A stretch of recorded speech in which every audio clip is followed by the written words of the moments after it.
ಮತ್ತೆ ನಮ್ಮ ಬೆಂಗಳೂರಿಗೆ ಸ್ವಾಗತ. ಬೆಂಗಳೂರಿನ ಕೆಆರ್ ಮಾರ್ಕೆಟ್ ಆವರಣದಲ್ಲಿರುವ ಸೇತುರಾಮ್ ರಸ್ತೆ ಅಗಲೀಕರಣ ವಿಚಾರ ಸದ್ಯಕ್ಕೆ ಬಗೆಹರಿಯುವಂತೆ ಕಾಣ್ತಾ ಇಲ್ಲ. ಇವತ್ತು ಕೂಡ ಸ್ಥಳ ಪರಿಶೀಲನೆಗೆ ಸಚಿವ ರಾಮಲಿಂಗಾರೆಡ್ಡಿ, ಮೇಯರ್, ಕಮಿಷನರ್ ಹೋಗಿದ್ರು. ಆದರೆ ಪಾಲಿಕೆ ನಿರ್ಧಾರಕ್ಕೆ ವರ್ತಕರು ಸುತಾರಾಮ್ ಒಪ್ಪಲಿಲ್ಲ.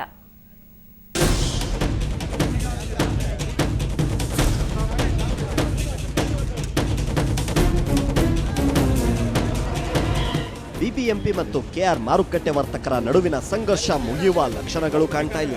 ಸೇತುರಾಮ್ ರಸ್ತೆ ಅಗಲೀಕರಣದಿಂದಾಗಿ ಅಂಗಡಿಗಳನ್ನು ಕಳೆದುಕೊಳ್ಳಲಿರುವ ವರ್ತಕರ ಜೊತೆಗಿನ ಪಾಲಿಕೆ ಜಟಾಪಟಿ ಇನ್ನೂ ಮುಂದುವರೆದಿದೆ. ಇವತ್ತು ನಗರ ಉಸ್ತುವಾರಿ ಸಚಿವ ರಾಮಲಿಂಗಾರೆಡ್ಡಿ, ಮೇಯರ್ ಕಟ್ಟೆ ಸತ್ಯನಾರಾಯಣ, ಆಯುಕ್ತ ಲಕ್ಷ್ಮೀನಾರಾಯಣ್ ಮತ್ತೊಮ್ಮೆ ಸ್ಥಳ ಪರಿಶೀಲನೆ ನಡೆಸಿದ್ರು. ಮಾರುಕಟ್ಟೆ ಮೊದಲನೇ ಮಹಡಿಯಲ್ಲಿ ವರ್ತಕರಿಗೆ ಪರ್ಯಾಯ ಅಂಗಡಿಗಳನ್ನು ನೀಡೋದಾಗಿ ಸಚಿವರು ತಿಳಿಸಿದ್ರು. ಆದ್ರೆ ಇದಕ್ಕೆ ವರ್ತಕರು ಸಮೀಪದ ಬನ್ನಿಮಠದಲ್ಲಿರುವ ಜಾಗ ನೀಡಲು ಆಗ್ರಹಿಸಿದ್ರು. ಉಭಯ ಬಣಗಳ ನಡುವೆ ಈ ವೇಳೆ ಮಾತಿನ ಚಕಮಕಿ ಕೂಡ ನಡೆಯಿತು. ಈಗ ಎಲ್ಲ ಮಾಡಿ ಮೇಲೆ ಕೊಟ್ಟರೆ ನಮಗೇನು ವ್ಯಾಪಾರ ಆಗೋದಿಲ್ಲ. ಚಿಕ್ಕದಾದ್ರೂ ಪರವಾಗಿಲ್ಲ, ಒಂದು ಆರಡಿಗೆ ಎಲ್ಲಾದರೂ ಗ್ರೌಂಡ್ ಫ್ಲೋರಲ್ಲಿ ಕೊಡಿ ಅಂತ ಕೇಳ್ತಾ ಇದ್ದಾರೆ, ಗ್ರೌಂಡಲ್ಲಿ ಕೊಡಿ ಅಂತ ಕೇಳ್ತಾ ಇದ್ದಾರೆ. ಅದಕ್ಕೆ ಒಂದು 2-3 ಸ್ಥಳ ನೋಡ್ಕೊಂಡು ಬಂದಿದ್ವಿ. ಆಮೇಲೆ ನಾನು, ನಮ್ಮ ಮಹಾಪೌರರು, ಆಯುಕ್ತರು, ಈ ಭಾಗದ ಶಾಸಕರು, ನಗರಸಭಾ ಸದಸ್ಯರು ನಾವೆಲ್ಲ ಕೂತು ಮಾತಾಡಿಕೊಂಡು ಏನಾದರೂ ಒಂದು ತೀರ್ಮಾನ ತೊಗೊಂಡು ಈ ಕನ್ನಡ ಹೊಡೆದ್ರೆ ಏನಾಗುತ್ತೆ, ಒಳ್ಳೆ ವ್ಯೂ ಬರುತ್ತೆ, ಅವ್ರಿಗೂ ತೊಂದರೆ ಆಗಬಾರ್ದು, ನಮಗೂ ಕೂಡ ಕನ್ನಡ ಬೇಕು, ಆ ರೀತಿ ಏನಾದರೂ ಒಂದು ಒಮ್ಮತದ ಅಭಿಪ್ರಾಯಕ್ಕೆ ಬರ್ತೀವಿ. ಈ ಮುಂಚೆ ಪಾಲಿಕೆ ತೆರವಿಗೆ ಮುಂದಾದಾಗ ವರ್ತಕರ ವಿರೋಧದಿಂದಾಗಿ ಸುಮ್ಮನಾಗಿತ್ತು. ಜನವರಿ 20ರಂದು ಪಾಲಿಕೆಯಲ್ಲಿ ವರ್ತಕರ ಜೊತೆ ಇಡೀ ದಿನ ಚರ್ಚೆ ನಡೆದಿತ್ತು. ಆದರೆ ಪರಿಹಾರ ಸಿಕ್ಕಿರಲಿಲ್ಲ. ವರ್ತಕರು ಮಾತ್ರ ಅಂಗಡಿಗಳ ಸಂಪೂರ್ಣ ದಾಖಲೆ ಪತ್ರ ನೀಡಿ ಬನ್ನಿಮಠದಲ್ಲೇ ಜಾಗ ಕೊಟ್ಟರೆ ತೆರವಿಗೆ ಅವಕಾಶ ಮಾಡಿಕೊಡ್ತೀವಿ ಅಂತ ಪಾಲಿಕೆಗೆ ಸವಾಲಿಸ್ತಿದ್ದಾರೆ. ಫಸ್ಟ್ ಫ್ಲೋರ್ ಅಲ್ಲಿ ಏನು ಬಿಸ್ನೆಸ್ ಇಲ್ಲ, ಅಲ್ಲಿ ಟೂಲ್ಸ್ ಬಿಸ್ನೆಸ್ ನಡೀತಾ ಇರೋದು. ಅದರಿಂದ ಬಂಡಿಮಠಗೆ ಜಾಗ ಕೇಳಿದ್ದೀವಿ, ಅದು ಜಾಗ ಇದೆ. ಆ ಜಾಗದಲ್ಲಿ ಇವರು ಕಟ್ಕೊಡ್ತೀವಿ ಅಂತ ಮೇಯರು, ಕಮಿಷನರು ಒಪ್ಕೊಂಡಿದ್ರು. ನಮ್ಮ MLA ಸಾಹೇಬರು ಸಹ ಅವರೆಲ್ಲ ಹೇಳಿದ್ರು. ಈಗ ಬೆಂಗಳೂರು ಇನ್ಚಾರ್ಜು ಮಿನಿಸ್ಟರ್ ರಾಮಲಿಂಗಾರೆಡ್ಡಿ ಸಾಹೇಬರು ಬರಬೇಕು, ಅವರು ಒಂದು ಸಹ ನೋಡಬೇಕು ಅಂದರು. ಸರಿ, ಅದನ್ನು ನಾವು ಒಪ್ಕೊಂಡ್ವಿ. ಇವತ್ತು ಅವರು ಸಹ ಬಂದರು. ರಾಮಲಿಂಗಾರೆಡ್ಡಿ ಸಾಹೇಬ್ರು ಮಿನಿಸ್ಟರು ಅವರು ಹೇಳಿದ್ರು, ಇವ್ರಿಗೆ ಅನ್ಯಾಯ ಮಾಡಲ್ಲ, ನಾವು ಇವ್ರಿಗೆ ಅಂಗಡಿ ಕೊಟ್ಬಿಟ್ಟು ಇಲ್ಲಿ ಹೊಡಿತೀವಿ ಅಂತ. ನಮಗೆ ಎಲ್ಲರ ಮೇಲೆ ನಂಬಿಕೆ ಇದೆ, ನ್ಯಾಯ ಸಿಕ್ಕತ್ತೆ. ಬಂಡಿಬೆಟ್ನಾಗೆ ಕೊಡ್ತೀವಿ ಅಂತ ಹೇಳಿದ್ದಾರೆ. ಅಲ್ಲಿ ಜಾಗ ಇದೆ, ಕಾರ್ಪೊರೇಷನ್ ಜಾಗ ಇದೆ. ಸೇತುರಾಮ್ ರಸ್ತೆ ಅಗಲೀಕರಣ ಮಾಡಿ ಮಾರುಕಟ್ಟೆಯ ಪಶ್ಚಿಮ ಭಾಗವನ್ನು ಹೊಸದಾಗಿ ಕಟ್ಟಲಾಗುತ್ತೆ. ಆದರೆ ಅಲ್ಲಿನ 17 ಅಂಗಡಿಗಳಿಗೆ ಕೆಆರ್ ಮಾರುಕಟ್ಟೆ ಸೇರಿ ನಗರದ ಯಾವುದೇ ಭಾಗದಲ್ಲಿ ಪರ್ಯಾಯ ಜಾಗ ನೀಡಲು ಪಾಲಿಕೆ ಸಿದ್ಧವಿದೆ. ಆದರೆ ವರ್ತಕರು ಮಾತ್ರ ತೆರವು ಬೇಡ, ಪರ್ಯಾಯ ಜಾಗವೂ ಬೇಡ ಅಂತಿದ್ದಾರೆ. ಇದು ಮಾರುಕಟ್ಟೆಯನ್ನು ನವೀಕರಿಸಲು ಮುಂದಾಗಿರುವ ಪಾಲಿಕೆಗೆ ಅಡ್ಡಿಯಾಗಿ ಪರಿಣಮಿಸಿದೆ. ಬೆಂಗಳೂರಿನಿಂದ ಕ್ಯಾಮರಾಮನ್ ಯುಗಂಧರ್ ಜೊತೆ ಮಸೂದ್ ದೊಡ್ಡಬಾಗಿಲು, ಸುವರ್ಣ ನ್ಯೂಸ್. ಉದ್ಯಾನ ನಗರಿ ಬೆಂಗಳೂರಿನ ಕೆರೆ ಒತ್ತುವರಿದಾರರೇ ಎಚ್ಚರ. ನೀವು ಎಷ್ಟೇ ಪ್ರಭಾವಿಗಳಾಗಿದ್ರೂ ಇನ್ನು ಮುಂದೆ ಒತ್ತುವರಿಯನ್ನ ಶತಾಯಗತಾಯ ಮಾಡೋದಕ್ಕಾಗೋದಿಲ್ಲ. ಯಾಕಂದ್ರೆ ಕೆರೆ ಒತ್ತುವರಿ ಜಾಗವನ್ನ ತೆರವು ಮಾಡೋದಕ್ಕೆ ಬಿಡಿಎ ಮುಂದಾಗಿದೆ.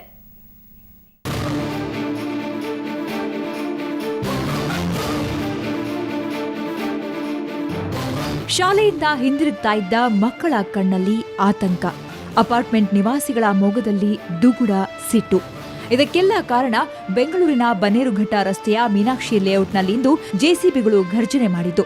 ಕಾಳಿನ ಅಗ್ರಹಾರದ ಕೆರೆಯನ್ನ ಅಕ್ರಮವಾಗಿ ಒತ್ತುವರಿ ಮಾಡಿಕೊಂಡಿರುವುದನ್ನು ಇಂದು ತೆರವುಗೊಳಿಸಲಾಯಿತು. ಬಿಡಿಎ, ಕಂದಾಯ ಇಲಾಖೆ ಹಾಗೂ ಜಿಲ್ಲಾಧಿಕಾರಿಗಳ ಕಚೇರಿ ಸಿಬ್ಬಂದಿ ಜಂಟಿಯಾಗಿ ತೆರವು ಕಾರ್ಯಾಚರಣೆ ನಡೆಸಿದ್ರು. 2009ರಲ್ಲಿ ಇದನ್ನು ತೆರವುಗೊಳಿಸಿ ಹೋಗಿದ್ವಿ, ಆದರೂ ಕೂಡ ಇವರು ಮತ್ತೆ ಒತ್ತುವರಿ ಮಾಡಿದ್ದಾರೆ. ಸೊ ಈ ಒಂದು ಕಾರಣಕ್ಕೋಸ್ಕರ ಇವತ್ತು ನಮ್ಮ ಜಿಲ್ಲಾಧಿಕಾರಿಗಳ ಆದೇಶದಂತೆ ನಾವು ಬಂದು ಈ ಸರ್ಕಾರಿ ಕೆರೆಯನ್ನು ಏನು ಒತ್ತುವರಿ ಮಾಡ್ಕೊಂಡಿದ್ದಾರೆ ಇದನ್ನ ನಾವು ಒತ್ತುವರಿನ ತೆರವುಗೊಳಿಸ್ತಾ ಇದ್ದೀವಿ. ಇದನ್ನ ಡೆವಲಪ್ಮೆಂಟ್ಸ್ಗೆ ನಾವು ಈಗ ಬಿಡಿಎ ಕೊಟ್ಟಿದ್ದೀವಿ. ಕಾಳಿನ ಅಗ್ರಹಾರ ಕೆರೆಯ 15 ಗುಂಟೆ ಜಾಗವನ್ನ ವಿಠೋಲ ಅಪಾರ್ಟ್ಮೆಂಟ್ ಒತ್ತುವರಿ ಮಾಡಿಕೊಂಡಿತ್ತು. ಒತ್ತುವರಿ ಜಾಗದಲ್ಲಿ ಅಪಾರ್ಟ್ಮೆಂಟ್ನ ಕಾಂಪೌಂಡ್ ನಿರ್ಮಿಸಿ ಪಾರ್ಕಿಂಗ್ ವ್ಯವಸ್ಥೆ ಮಾಡಿಕೊಳ್ಳಲಾಗಿತ್ತು. ಇಂದು ಬಿಡಿಎ ಕಾರ್ಯಾಚರಣೆ ನಡೆಸಿ ಜಾಗವನ್ನ ತನ್ನ ವಶಕ್ಕೆ ಪಡೆದಿದೆ. ಈ ಒತ್ತುವರಿ ಮೌಲ್ಯ 8 ಕೋಟಿ ಅಂತ ಅಧಿಕಾರಿಗಳು ಹೇಳಿದ್ದಾರೆ.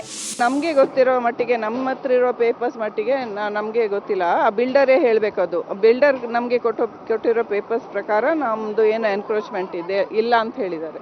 ಬಿಲ್ಡರ್ ಮೈತ್ರೇಯಿ ಬಿಲ್ಡರ್ಸ್ ಅಂತ, ಅವ್ರದ್ದು ಅವರು ಇಲ್ಲಿ ಇಲ್ಲ. ನಾವು ಅವರನ್ನು ಕರೀಲಿಕ್ಕೆ ಟ್ರೈ ಮಾಡಿದ್ವಿ. Actually we are in touch with him, he is out of station. ತೆರವು ಕಾರ್ಯಾಚರಣೆ ವೇಳೆ ಅಧಿಕಾರಿಗಳಿಗೂ ಹಾಗೂ ಸ್ಥಳೀಯರಿಗೂ ಮಾತಿನ ಚಕಮಕಿ ನಡೆಯಿತು. 2008ರಿಂದಲೇ ಬಿಬಿಎಂಪಿ ನಗರದ 123 ಕೆರೆಗಳ ಅಭಿವೃದ್ಧಿ ಜವಾಬ್ದಾರಿಯನ್ನ ಬಿಡಿಎಗೆ ಕೊಟ್ಟಿದೆ. ಹೀಗಾಗಿ ಒತ್ತುವರಿ ಕಾರ್ಯಾಚರಣೆ ನಗರದಲ್ಲಿ ಭರ್ಜರಿಯಾಗಿ ನಡೀತಾ ಇದೆ. ಬೆಂಗಳೂರಿನಿಂದ ಕ್ಯಾಮರಾಮನ್ ವಿನೋದ್ ಜೊತೆ ನಂದಿನಿ, ಸುವರ್ಣ ನ್ಯೂಸ್.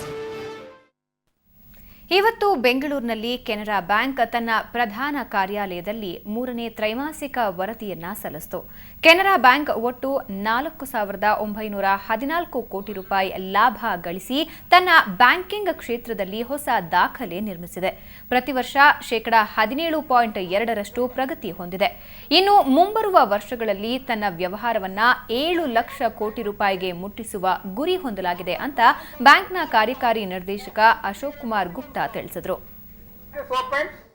Current year 829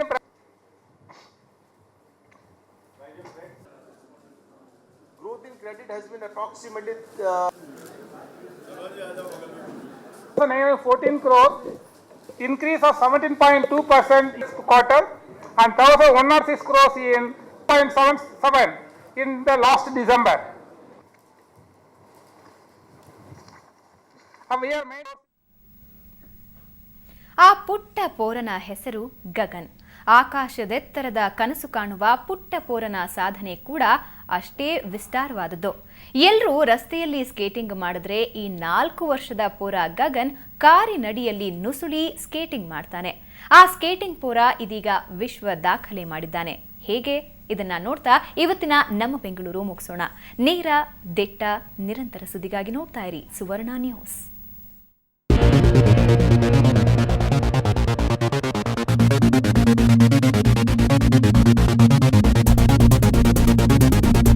ಮಾಮೂಲಾಗಿ ಎಲ್ಲರೂ ಟ್ರ್ಯಾಕ್ನಲ್ಲಿ ರಸ್ತೆಯಲ್ಲಿ ಸ್ಕೇಟಿಂಗ್ ಮಾಡ್ತಾರೆ. ಆದರೆ ಈ 4 ವರ್ಷದ ಪೋರ ಗಗನ್ ಕಾರಿನಡಿ ನುಸುಳಿ ಸ್ಕೇಟಿಂಗ್ ಮಾಡ್ತಾನೆ. ಬರೇ 1, 2, 3, 4 ಅಲ್ಲ, ಬರೋಬ್ಬರಿ 39 ಕಾರಿನಡಿ ಸರಾಗವಾಗಿ ನುಸುಳ್ತಾನೆ. ಬಸವೇಶ್ವರ ನಗರದ ಸತೀಶ್ ಹೇಮಾ ದಂಪತಿ ಪುತ್ರ ಗಗನ್ ಒರಾಯನ್ ಮಾಲ್ನಲ್ಲಿ 39 ಕಾರಿನಡಿಯಲ್ಲಿ ನುಸುಳಿ ವಿಶ್ವ ದಾಖಲೆ ಮಾಡಿದ್ದಾನೆ. ಈ ಹಿಂದೆ ಮಹಾರಾಷ್ಟ್ರದ ಪೋರನೊಬ್ಬ 33 ಕಾರಿನಡಿಯಲ್ಲಿ ಸ್ಕೇಟಿಂಗ್ ಮಾಡಿ ವಿಶ್ವ ದಾಖಲೆ ಮಾಡಿದ್ದ. Today, fastest distance in limbo skating under cars by Gagan. He has covered the distance 9.2 meters and 39 cars. Earlier record is from Mumbai Girls. He has done 38 meters something, and he has record is 33 cars. And now it's a Guinness World Record as well as World Amazing Records and World Records India. And we have certified this record here and given Gagan and his families to trophy, certificate and medals. Gagan 29 ಸೆಕೆಂಡ್ನಲ್ಲಿ 39 ಕಾರಿನಡಿ skating ಮಾಡಿ ಹಳೆ ದಾಖಲೆಯನ್ನ ಮುರಿದು ವಿಶ್ವ ದಾಖಲೆಯಲ್ಲಿ ಹೆಸರು ಪಡೆದಿದ್ದಾನೆ. ಗಗನ್ ಚಿಕ್ಕಂದಿನಿಂದಲೇ skating ಮಾಡೋರನ್ನ ನೋಡಿ ತಾನು ಒಂದು ದಿನ ವಿಶ್ವ ದಾಖಲೆ ಮಾಡಬೇಕೆಂಬ ಕನಸು ಕಂಡವನು. ಹೀಗಾಗಿಯೇ ದಿನನಿತ್ಯ ಅಭ್ಯಾಸ ಕೂಡ ಮಾಡ್ತಿದ್ದ. ಇಂದು ಆತನ ಕನಸು ನನಸಾಗಿದೆ. ತುಂಬ ಖುಷಿ ಆಗುತ್ತೆ ಅವನು ಈ ಥರ ಮಾಡಿರೋದಕ್ಕೆ. ನಮಗೆ ಹೆಮ್ಮೆ ಆಗುತ್ತೆ ಅವನು ಈ ಥರ ಈ ಚಿಕ್ಕ ಏಜ್ಗೆ ಮಾಡಿದ್ದಾನೆ ಅಂತ ತುಂಬ ಖುಷಿ ಆಗುತ್ತೆ. ಸುಮ್ಮನೆ ಹೋಗಿದ್ವಿ ಹಾಗೆಯೇ, ಸೊ ಅಲ್ಲಿ ನೋಡಿಬಿಟ್ಟು ನಾನು ಸೇರ್ಕೋಬೇಕು ಅಂತ ಹೇಳ್ದೆ. ಅವ್ರು ಜಾಯಿನ್ ಮಾಡಿದ್ದಕ್ಕೆ ಒಂದು 20 ಡೇಸ್ಗೆಲ್ಲ ಬೇಗ ಕಲ್ತ್ಕೊಂಡ್ಬಿಟ್ಟ. ಆಮೇಲೆ ಗೊತ್ತಾಯ್ತು ಅವನು ಈ ಥರ ಅವ್ನ ಪ್ರತಿಭೆ ಇದೆ ಅವನಲ್ಲಿ. ಅವನಿಗೆ ಬೆಳಗಾಮಲ್ಲಿ ಯಂಗರ್ ಸ್ಕೇಟರ್ ಅವಾರ್ಡ್ ಅಂತ ಒಂದು ಬಂದಿದೆ. ನೆಕ್ಸ್ಟು 12 ಕಾರ್ಸ್ ಎಲ್ಲ ಮಾಡಿದ್ದಾನೆ. ಒಟ್ನಲ್ಲಿ ಮೂರ್ತಿ ಚಿಕ್ಕದಾದರೂ ಕೀರ್ತಿ ದೊಡ್ಡದು ಎಂಬುದಕ್ಕೆ ಗಗನ್ ಮಾಡಿರುವ ಸಾಹಸವೇ best example. Anyway, all the best Gagan. ಬೆಂಗಳೂರಿನಿಂದ ಕ್ಯಾಮರಾಮ್ಯಾನ್ ಮಹೇಶ್ ಜೊತೆ ಮಮತಾ ಮರ್ಧಾಳ, ಸುವರ್ಣ ನ್ಯೂಸ್.